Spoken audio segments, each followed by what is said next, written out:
And then he's going to go ahead and answer some questions. All right, Okay, Patrick. I can drone on and on about this, or if you, I thought we might do about 30 minutes of talk and then 30 minutes of questions. Does that sound good? That sounds great. And if anybody has any questions that they'd like answered and maybe have to hop off the call at some point, if you just want to put them in the chat, I'll make sure that they get answered and recorded so you can go back to them later. Okay, can y'all see that? It's like kind of just an outline. Yes. All right. Am I the one with, okay, you're controlling who gets in and out, right? Yeah, don't worry about it. Go ahead and just present and I'll watch as people are coming in. Okay. So the first thing about property taxes you need to know is not quite everything is subject to property tax, but basically all real estate is taxable. There's a lot of personal property, like personal boats, campers, sheds that are movable and things like that are not taxable. The personal property that is taxable is that which is used to produce income. They don't do it in the surrounding counties here, but Dallas for a while actually taxed realtors because they use their car to show properties. So there was a lot of cars that were on the tax rolls for a while. The computation is fairly simple. It is just value times tax rate, and that is how, in a simplistic way, you pay your taxes. And for most commercial properties, that's how they do it. There, through time, has been a number of things that has entered into the computation, primarily homestead exemptions, ag valuation. There's exemptions for solar. A lot of the larger companies like Samsung have tax abatements, and that's all too complex for this discussion. But just know that if you have a homestead, that's pretty much gold in this business. The calendar starts with a discovery phase, which runs approximately from September to maybe February. And appraisers go out and they try to find properties that are just being built, properties that have been destroyed. We have actually some properties that were destroyed by tornadoes recently. Unfortunately, the valuation date each year is January 1. So unfortunately, unless the jurisdictions give a discount for that, they'll have to deal with their full market value as of January 1 of 2022. About usually in February and March, they come in, appraisers come in and they get to working on valuation. The value notices come out either on they usually come out before April 15th because the protest deadline for a timely protest is within 30 days of receipt, determined by when they mail it, or May 15th, whichever is later. So most of the appraisal districts, the larger appraisal districts, will make the May 15th deadline operative, and they do that by sending the notices out before April 15th. So that 30-day time period from when you receipt it makes the May 15th deadline operative. May 15th this year is on a Sunday, so we have an extra day. We have till May 16th to have a timely protest. All of the protests gets in, the appraisal districts gather them together, and then they start scheduling them. And Williamson County, for instance, does their informals and formals on the same day. So if you go in to an informal hearing, is a meeting with the property tax appraiser, and he will show you the comparables that he has and the what you can bring to your hearing is things that he doesn't know, and generally a lot of the interior information is not there. So pictures are helpful. If you have estimates to cure deficiencies, inspection reports, appraisals, fee appraisals, if you got it refinanced, your property recently, or MLS information if your neighborhood realtor like Kim will potentially give you MLS information to help you with your protest. You can do an online protest. The caveat there and the warning that I give you is that it's one and done. So most appraisal districts have this, it's kind of a black box like Zillow or Trulia or something like that does some gyrations and comes up with a settlement offer. It's usually not a lot. It may be just 1 or 2%, but if that is satisfactory to you, you don't have to wait in line. They give you a code, you log in. But if you decide to accept that, then you're done and there's no further protesting. If you don't accept it, that usually counts as your informal and you'll have to go to a formal hearing, which is a 3-member panel, which is appointed by the board, actually by a SOA judge. And they're called the Appraisal Review Board. They are separate and distinct from the appraisal district. And the formal hearing process involves, you're sworn in. It's the same procedures as a trial. You're recorded. You are expected to tell the truth. You make your presentation. The district appraiser will make their presentation, and then you usually have an opportunity to close. The appraisal review board will sometimes ask you or the appraiser questions. They close the hearing and then they render a decision. I kind of skipped around a little bit, but there are 2 ways to protest. You can do the online protest, which you can get on the website and click into that, as I discussed earlier, or you can mail a protest in. Let's see if I can bring one up. But now, Patrick, this is if you decide to protest yes. on your own, correct? There are options Yes. for you to hire someone to help you protest your taxes. Correct. Yes. So you can protest on your own, or you, as she said, you can hire someone. And let me see if I can find a protest form. Can y'all see that? Oh, that's the wrong one.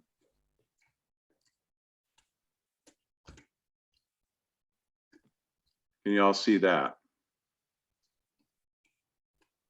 Can you see anything? We still see a spreadsheet with the counties on it. Okay, I think I gotta, this is, I gotta get on the download. Let me see.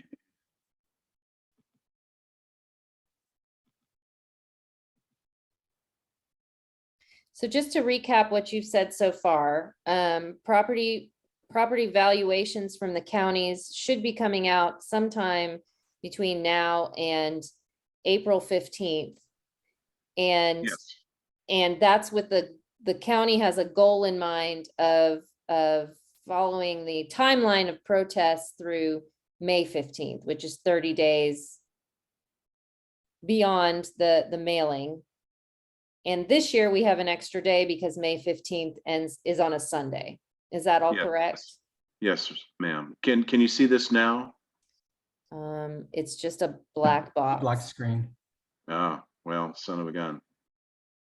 All right. Well, at any rate, there is usually in your notice of appraised value, they'll have a protest form in there. If they don't have a protest form, then you can go to the controller's website, and I will give you that. I don't know what just happened. Um,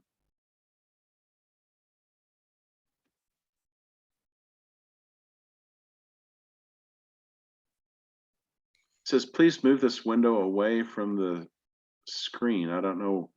It's kind of like blocking it, but the controller's website will have a notice of protest, that, or you guys can call me afterwards, and I can email you one if you don't find one in your protest notice form. Now, in addition to the protest, the official mailing, because they only send out the mailings if your valuation has increased by a certain amount, is that right? Yes, by law, they can not send out a protest notice if your property did not increase by more than $500. So if it stayed the same or went down, there's a chance that you didn't get a notice. But the website is usually updated immediately. If for those of you that live in Williamson County, I also do properties in Harris County and Fort Bend, and they've already gotten their notices. But if you get on the WCAD website, you can see your new value for this year. Now, I did check right before our webinar to see if Williamson County or Travis County had updated their websites yet, and they had not. Williamson County has. I'm pretty sure they have.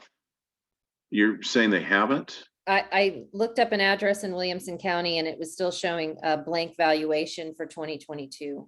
Oh, okay. Well, keep in mind also that Williamson County has like about 160,000 properties, and Travis County has about 400,000. But usually within 2 or 3 days of them sending out the notice, it will be updated. They send them out in batches. So Travis, for instance, will send, they'll probably this week will send some out on Wednesday, some on Thursday, some on Friday, and maybe some on Saturday. And there may be 50 or 80 or 100,000 in each batch. And you might not actually get them until Monday or Tuesday of next week. But that could have been the case as well.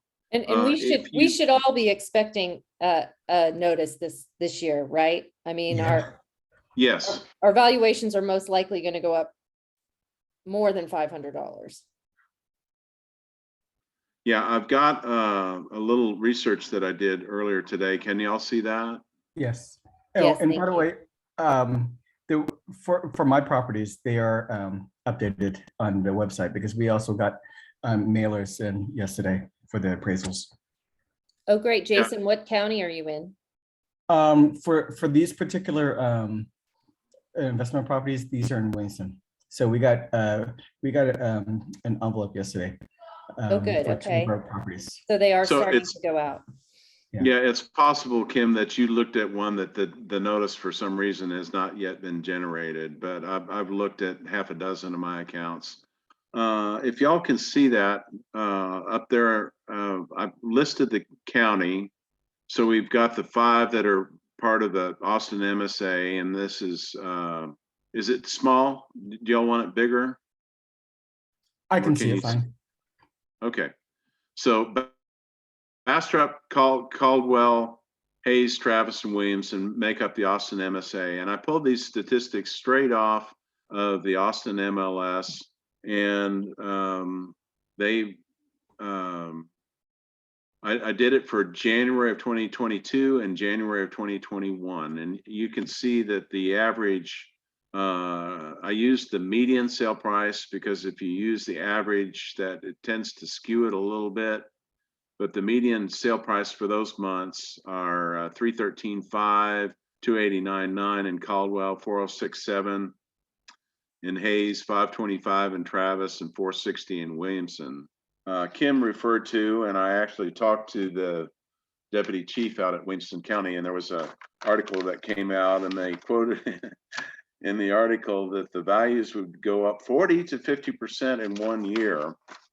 And if you look here in this next column, when you look at the January 2021 median values for those 5 counties, we look at Williamson's increase is 40% just on their median. Now, that doesn't mean that every property in the county goes up 43%. That means that's an average. And so if you look at these values as well, these are more representative of what I would call an average or typical home. Williamson County's composition is enormous in what I would call starter homes or move-up homes.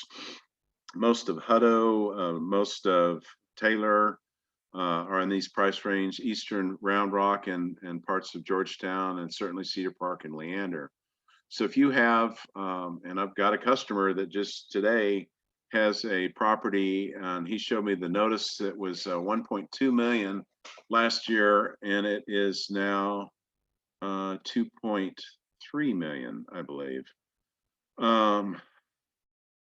Fortunately or unfortunately, however you look at it, the appraisal districts are getting better at what they do. There's an enormous amount of data available on the MLS. Some of the sites like Zillow and Trulia and stuff like that give at least listing information, if not closed information. Additionally, the appraisers get this information through protests. So somebody brings in a protest and say, well, y'all don't have these 5 sales, and these are relevant to what we do. So and what our house looks like and when it was built and size and so forth. They will gladly take those comparables and stick them in their system, and they'll at least have them for next year, or perhaps use them for this year. They will use all of the sales from 2021 and then usually about the first 2 months of 2022. But if you look at the percentage increases across the 5 counties, Caldwell, which is a little bit more rural in nature, only went up 18%. I ran these statistics on the Hayes, Travis, and Williamson last year, and they were, I believe Williamson was 22%, Travis was 18%, and Hayes was 22% or 20%. Looking at the tax rates for the 3 main counties, we see that the 2020 tax rates were these 3 numbers, and the 2021 tax rates were these 3 numbers. Well, realizing that the value is tax rate times market value.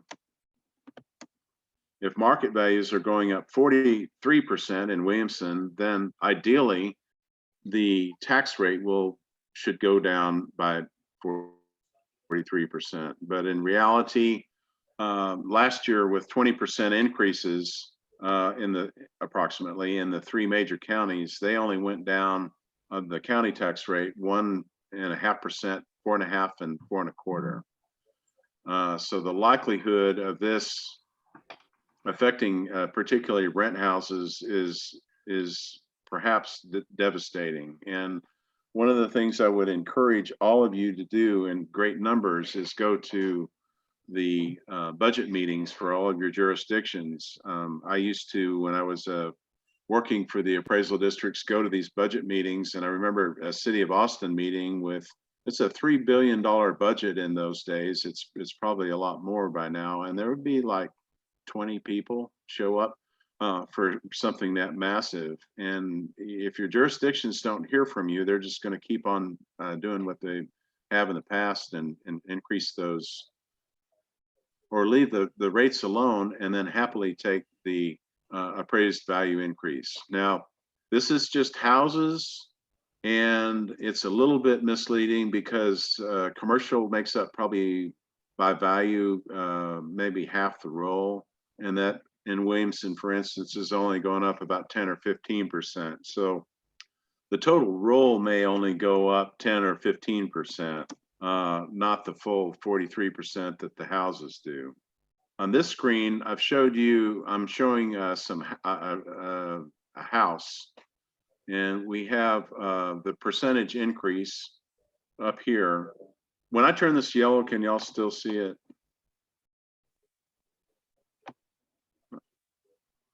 So this percentage increase is up here. I've used 8% for the first year and then 20% thereafter.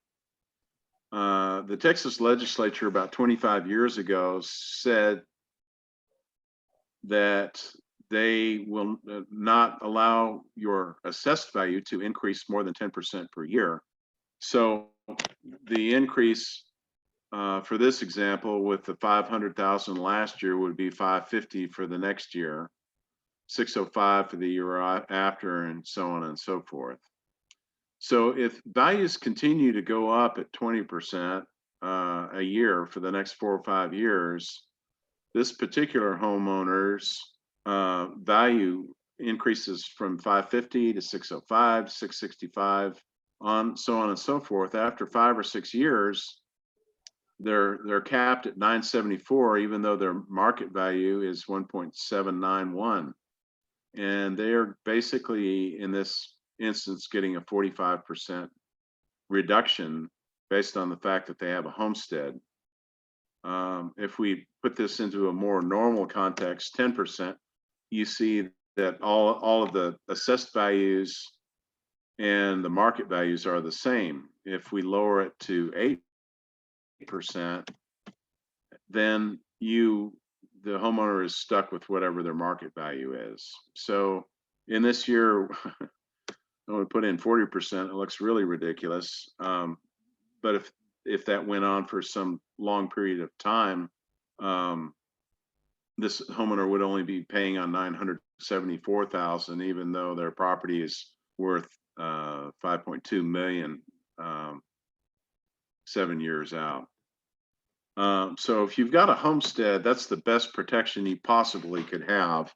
And even a tax rep such as me is not likely to be able to get this value 600,000 reduced below the 550 in this example. 2 or 3% is a good get in most years. 3 or 4%. Maybe we're looking at 5 or 7 or 8%. But if y'all are expecting a 20% decrease when you go on protest, you're probably a little delusional. Especially in the starter neighborhoods like out in Hutto and East Round Rock, they're just, or in Travis County, places like Millwood or Circle C, there are just literally hundreds of sales where they can cover you up with data. Now, so Patrick, do you think that it's even going to be worth it to protest our taxes this year, given that if we're protected by a homestead exemption? I think if you have a homestead and your value went up 20% or more, it probably is a waste of time. It's not going to affect your tax liability unless you just want to go through the process. Now, there are 2 ways to protest. One is market value, and that's to say my house couldn't sell for this if you put it on the market. And the other one is equity, or looking at similar properties, similar year built, similar size in the neighborhood, similar construction quality, and to say, well, those are appraised at a lower value than mine. And it's there is usually, even in a big year like this, a little bit of relief potentially on that. But again, if you're in a subdivision that has, again, I mentioned Millwood or Hutto, or a lot of Taylor, Circle C, where they've got, 20 of the same floor plan as yours, there are some very slight differences for, larger porches or patios or decks or something, but there's not going to be much of a valuation difference, and even equity becomes difficult. One of the things that Williamson County does that none of the other 21 counties that I represent do is they increase based on the appreciation rate. So last year, even though the appreciation rate was 20%, they were increasing the market value of your property 9% a year. So if you had a property that sold for 500,000 in January last year, and you came in the following January, they would happily put 545 on that and say that's market value. All of the other counties that I work in just will go ahead and go straight to the sale price and not worry about appreciation. I hope Williamson will be somewhat generous in that regard as well. But I think part of the reason for the huge increases in Williamson is because they do market or a time adjustment. If you get to the end of your hearing and you've gone to a formal and you still don't like the results, there are 3 opportunities, different tracks for you to protest or to appeal your protest results. One is a SOA hearing. That's for a state office of administrative hearing. Judge will hear the property. That's not done very often. It's kind of a compromise between a lawsuit and binding arbitration. Binding arbitration is the most cost effective. It is a sliding scale. It starts at around 500,000 and it grows up to about 1,000. But if you choose that alternative, you put up your $500. It's a deposit, and then let's say your property was jumped to 600,000, and you think it's worth 500,000, and the appraisal district thinks it's worth 600,000. You go to the hearing with the arbitrator, you present your evidence, and they present their evidence just like you do in a formal hearing. The arbitrator will render a decision. I think they have 20 days in which to do it after the hearing. The hearings can be either remote or in person or telephonic. If the arbitrator decides a little bit closer to your value, say 549,000 in the example I just gave, then you get your $500 refunded, and the appraisal district has to pay for the hearing for the arbitrator, which is $500.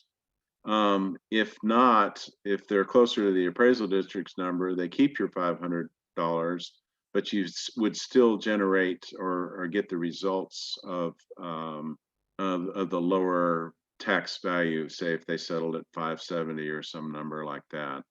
Generally, for that to be a worthwhile endeavor, you have to be off by about $100,000 or more, which in this year may be entirely possible. So I suspect there's going to be a lot of appeals to the final values. Remember, if you want that option, you're going to have to go to a formal hearing in order to do that. So the state of Texas wants you to have what they call standing, and that means that you have done everything you can administratively, both informal and formal hearing, in order to get your reduction. There's also a lawsuit, which if we're talking residential, most people don't take that avenue because an expert witness can easily run 4,000 or 5,000, and the attorney can run 8,000 or 10,000, and you're talking probably 15,000 or so at a minimum to do a lawsuit. The final part of my discussion, and I'll wrap it up here, is you can protest on your own, or you can get an agent. Agents generally have a slightly better results. We have about, depending on the year, 60 to 80% of our properties are reduced. Probably 3 or 4% is a pretty good get in most cases. It is cost effective for us to do it because I'll go into Williamson or Travis, for instance, and we'll work 40 properties in a day. So not only do I know the things that are likely to be successful either with the appraiser or the appraisal review board, just due to the fact that A, that I work there, but also B, that I have so many properties. I've I've seen what's working and what's not working each year. So that's usually the edge that the appraiser or the agent has. Most agents charge a contingency fee. The larger agents are charging larger companies $50 minimum, which I have gone to now for Homestead only, frankly, because I'm probably not going to do you any good, and it's probably going to be a waste of your money and a waste of my time to go get a few $1,000s off of a property where your homestead cap is set so low. You do save time not having to go to the appraisal district, wait in line, wait for your hearing, go to your hearing. And then if it's non-Williamson County, a lot of the other counties will reschedule you for a different day for your formal hearing. So you actually have to come back twice to get what you need. Generally, the results, agents are a little bit more effective, again, because I think they know some of the rules and some of the catch phrases that will help them out. Patrick, can you talk briefly about, there was a question in the chat about, so Texas is a non-disclosure state, meaning that our sales prices are not supposed to be disclosed publicly. So where is the appraisal district? Where's the county getting their information from? There was a big to-do about this in Travis a couple years ago, and they've got their closing information through ProLogic, which I think they're the same ones that do Core metrics. Yes. The Austin Board of Realtors sued them and said, you're not going to use that. That's proprietary information. But I don't know how they get it, but I can tell you with some certainty they do get the MLS information, which is it puts residential properties at a bit of a disadvantage, because commercial properties, there is the only opportunity to get it is through trying to remember the name of that. You might remember that, Kim. The LoopNet is one of them, and the other one is well, I forget the name of it right now. It'll come to me in a minute. And those are services where they call and they try to verify the information. The seller doesn't have to give the information, and it's a little more challenging for them to get the commercial sales information. And generally, the commercial properties have a little bit of advantage because of that. Now, sometimes after we purchase a home, we get a letter saying that that it's required that we tell the county what we paid for our house, and that is not true, correct? That is true. That's one of the ways that they discover the sale price. They will send out those sales surveys, and a lot of first-time home buyers happily, fill that out and send that in. Now, it's taken with a grain of salt. So if you're in a neighborhood where most of the properties are trading for 500,000 and the survey result was 380, they're going to say, I don't know. Right. And they may throw that sale out. But if they think it's reasonable, then they will keep it and use that as part of the results. There's another way that they get information, and that is the valuation model for residential is based on what's called a market adjustment. So it's a kind of a bastardized cost approach, but they basically have a cost number for your property, and if values go up 20%, they will hit those cost numbers with what's called a market adjustment, and the improvements they will punch in a number that in this case might have to be 150 or 160% of the improvement value, and that produces a distribution, like a standard distribution, like a normal curve. And about half the properties that are in their sales study will go out above market value, and half will go out below market value. If you're one of the unlucky people that have a value that is above your purchase price, those people can take in their closing statements, and in all but Williamson County, they will gladly take that that sale price if they think it's an arm's length transaction. Other ways that they might discover it is they'll look at the mortgage amount, and that is recorded. So if we have a 95% loan to value ratio and a property sold has a mortgage on it for 500,000, then they can figure that the sale price probably was about 25,000 more than that. So they're and they get those sale prices during this time of year. They'll also get appraisals. So you say, well, look, I just had an appraisal in December, a fee appraisal to get it refinanced.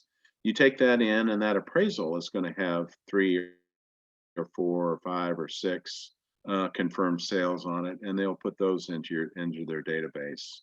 And again, it creates some inequities between commercial and residential properties because of that.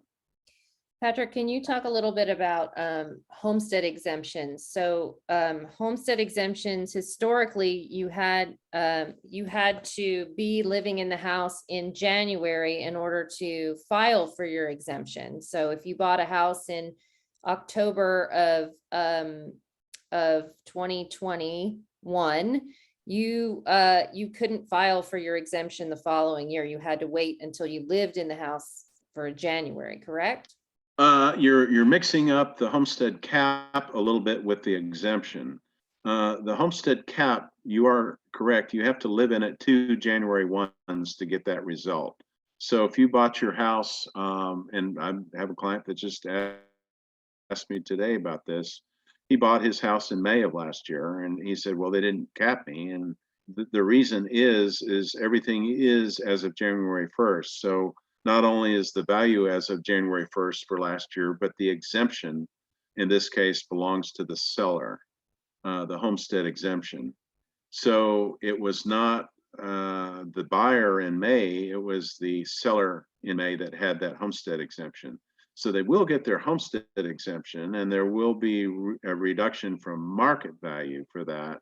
But the assessed value, they'll have to wait till 2023 in order to get that 10% homestead cap if we're unfortunate enough and values continue to go up above 10%. So again, for the 10% cap, you have to be in there 2 January 1s. And for the homestead itself, if you missed that, and I also had another client today down in Fort Bend that he didn't have his homestead, you can apply for and get your homestead in this year and the previous year.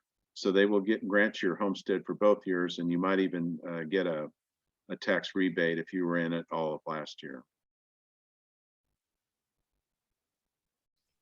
And it used to be that you had to wait to file your homestead exemption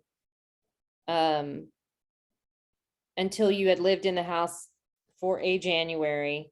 But now they're saying you can file it as soon as you close on the house, but you have to have your driver's license updated to your new address in order to do that. That is correct. Yeah. So they passed that a number of years ago, and the DPS was in on that one, and they get aggravated because people don't have the correct address on their license. So that is an absolute must. And if let's say you're a married couple and only one of you can come up with the correct address on your current driver's license, then they'll only give you half of a homestead exemption.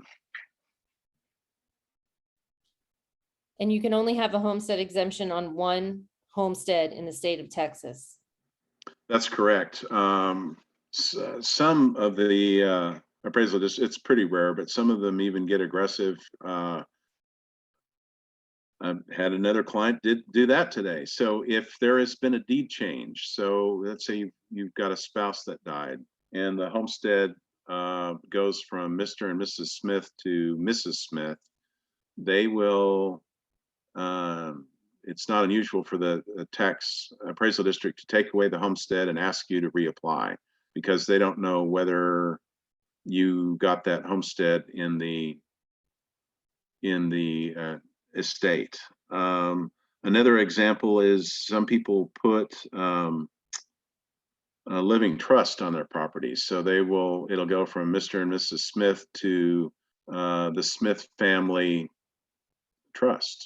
And they will sometimes ask you to reapply for that based on the fact they don't know who's in that trust. If it's been willed to the children who aren't living there, then you may lose your homestead.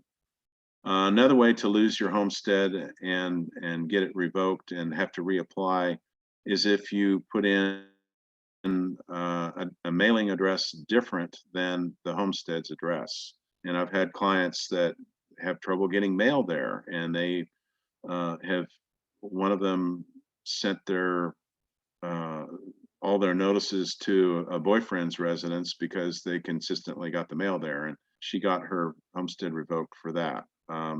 Putting a post office box on your homestead sometimes results in them taking the homestead away. But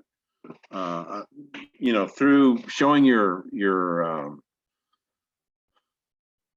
driver's license and maybe showing a utility bill, you can reprove up your homestead, then they will grant it again. And does the homestead, does it protect you 10% on all of your taxes, or just like, I heard that it doesn't count on the land, like, so that the land is not protected by that 10% cap? It's the 10% overall value for the homestead cap. But what some people forget is that just creates the top line value. You still get reductions from that value for having a homestead, and that varies by jurisdiction. So some jurisdictions give 20%, some may give $5,000 or a fixed number. ACC a couple of years ago, I don't think they're doing it anymore, had like $100,000 exemption on theirs. So and not all jurisdictions offer homestead exemptions. City of Austin didn't have one for years, and only about 7 or 8 years ago they started allowing it for a homestead deduction as well. But say if your value went from 500,000 to 600,000, your homestead cap is 550, but you still get exemptions from that based on the jurisdictions that allow homestead exemptions, and most jurisdictions do.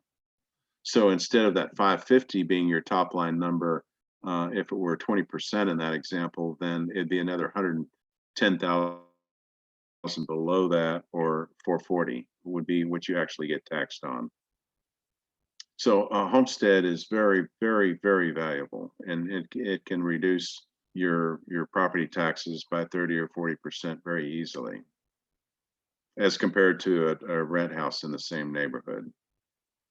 The other thing is, if any of you are 65 or older, you can claim an over 65, and that is also very valuable because it freezes or it actually sets a ceiling on it, but realistically it freezes your school taxes, and your school taxes are about somewhere between 60 and 75% of your tax bite. So I had a mother-in-law who had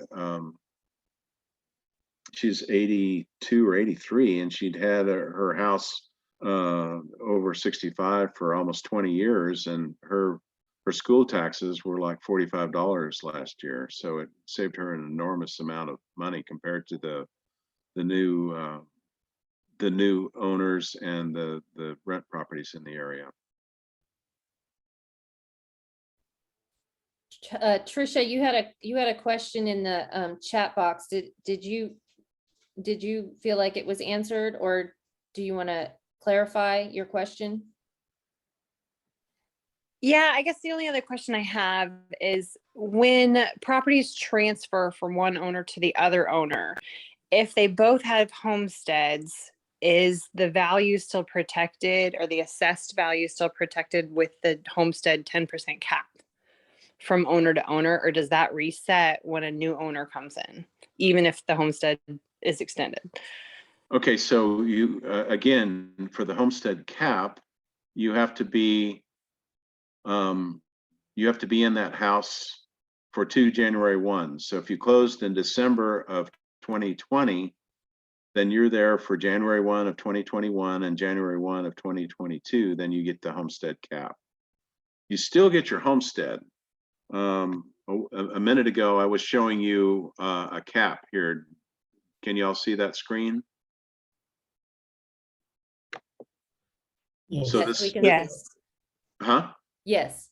So this screen shows you the homestead cap, assuming a 20% increase over time. But from that cap, we get additional discounts. So again, that varies. It could be 20%, which in this case is 100. I didn't do my equal sign. Would be 110,000. So if you had a 20% on one of your jurisdictions, you found a typo in my formula. No.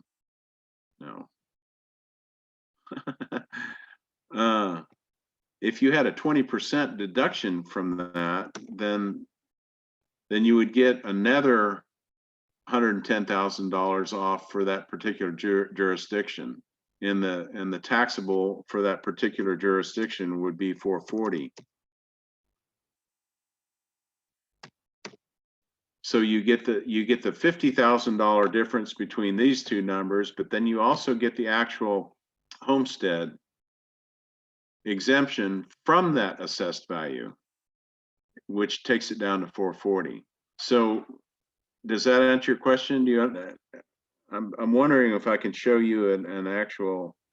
I think I'm more asking about when properties transfer from different owners. So I think what you're saying is that there is no 10% homestead cap protection when a new owner purchases a property. Is that correct? Because they won't have lived in it for 2 Januaries? Correct. Okay, So they just are reset. They are exposed as cap wise the same as a renter or landlord would be in that area, but they still will get homestead exemptions, which will lower their tax liability. So my experience at the closing table has been that if the seller is, let's say the seller is moving out of state, so they're not taking their homestead with them to their new house. If they're moving out of state, sometimes the homestead just gets left on there and they wait to see if the county catches it. And sometimes they don't, and sometimes they do. The only bad part about that is if they do catch it, they have the right. And once again, another client did this. He actually told the county, he said, look, I've owned this for 3 years. It's had a homestead on it. I live in California. It's never been a homestead while I've owned it. He came clean with them and they went back until the day he purchased it. So the county appraisal district can go back up to 5 years and reassess you based on the fact that it was not a homestead.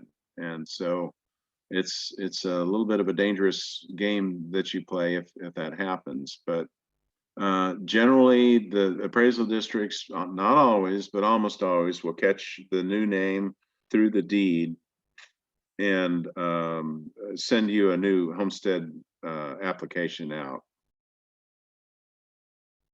But if they don't do that, then you need to be proactive and get that homestead established. And again, you can go onto the controller's website, and most appraisal districts have websites that will get you the homestead application. And that's one of the nice things that they can do. And they're generally pretty happy to do that as long as they feel like you are residing in that property. Okay, well, we're just about at an hour here and I don't see any other questions in the chat. Does anyone have any last questions before we wrap up here? I have a hypothetical. What if just transfer of ownership goes from a parent to an adult child who's actually lived there since, well, obviously before January of the previous year? Will they be able to keep the homestead? Yes, generally, if family members are all living there, then the appraisal districts don't, get too wrapped up with that. Technically, if you've rented out, let's say you've got a 3-bedroom house and you live in one and the parents live in another bedroom and you've rented that 3rd bedroom out, technically they should only grant 2/3 of that as a homestead, but they rarely get that persnickety. Um, so yes, if the child has been continuously living there, now the one of the problems that might arise is they will it to the child, and the child is living in Virginia and has been for 4 or 5 years, and is not the new owner is not living at the place, then they could lose their homestead that way. So it's important that whoever gets gifted or willed or purchases that needs to live at the homestead whenever they apply for that homestead. And Okay. again, the first thing that they'll look for is the to make sure the driver's license matches that. So make sure you or your clients get that done before you apply for that homestead, because it's going to have to happen.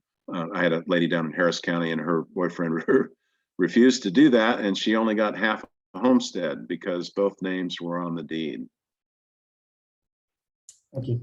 We have one last question. John is looking for any good links that you would recommend to understand how to dispute property tax yourself. He lives in Tarrant County. Good links. Well, generally the appraisal districts give you some ideas on how to protest your taxes. One thing we didn't cover, and I just sent an email out today to a client, and I'm going to look that up to give you some suggestions on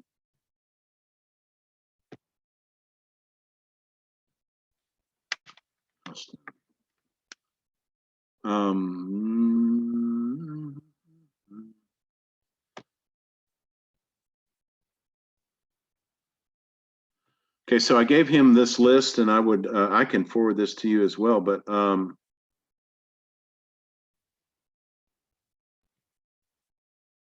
he'd ask what sort of things could get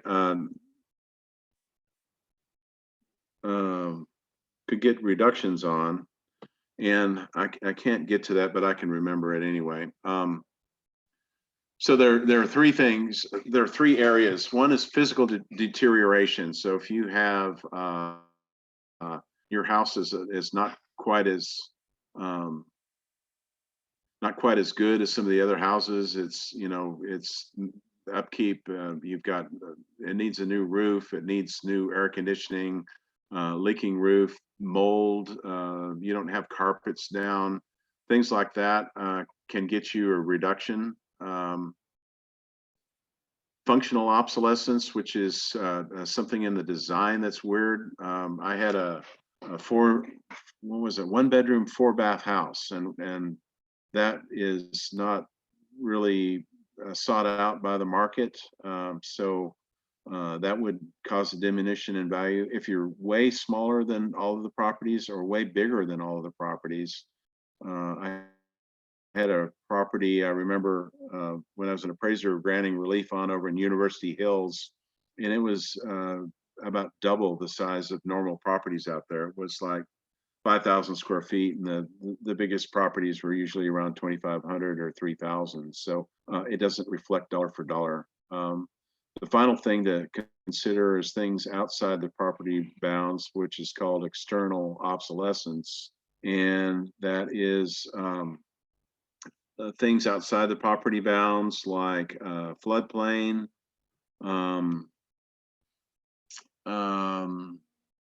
overhead transmission lines, backing up to a railroad track, backing up to commercial. If you're on a very busy commercial street, those are all items that might get you a reduction as well. But there usually in your appraisal notice, there is some information about how to protest, and the controller's website has that as well. And I've got here my email down here. If you can see that, Patrick@PatrickBrown rec.com. And if you want to email me, I can give you those emails for your area. Not emails, but the websites that might have that information.